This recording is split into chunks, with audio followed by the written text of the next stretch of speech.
Master Jet, isang vlogger said, huwag daw magsaya sa 7K medical allowance dahil wala pa daw IRR at guidelines. Ito daw patterns sa PhilHealth. Ibibigay lamang daw sa aktual na guro na may malala sakit.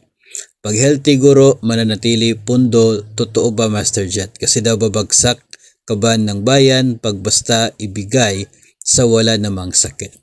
Actually, yung sinabi po ng vlogger na yan, na hindi ko naman po kilala, ay tama po yung first part, no, na wala pang guidelines. At yun po yung abangan natin. Pero wag po natin pangunahan kung ano po yung magiging laman ng guidelines na yan.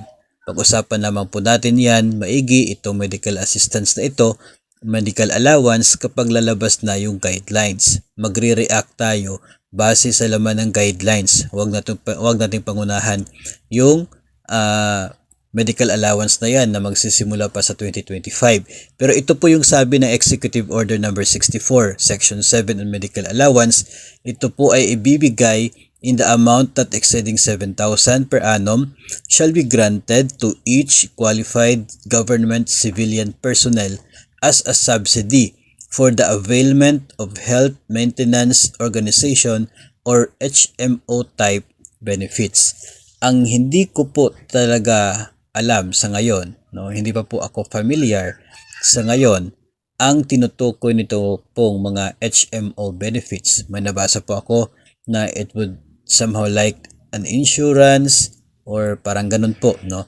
Ito pong HMO benefits na tinutukoy dito, no, kung intindihin po natin yung pagka-state doon sa EO, ay kapag si civilian government personnel nag-avail ng HMO benefits, bibigyan siya ng 7,000 subsidy ng gobyerno.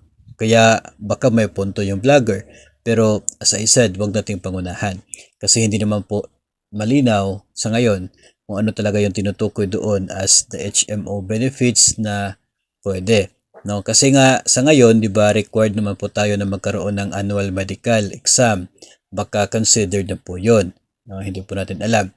Kasi yung iba sa atin ay gumagastos po ng thousands of pesos kapag nagkakaroon tayo ng annual medical exam. Especially kapag medyo mataas na po yung edad natin at marami na po tayong dinaramdam, medyo mas marami pong test at laboratories yung kinakailangan natin, kaya gumagastos po tayo. Baka po it will be considered, no, na part doon sa mabibigyan ng subsidy. So let's wait na lamang po sa guidelines nito pong implementation na medical allowance as provided sa Executive Order number 64.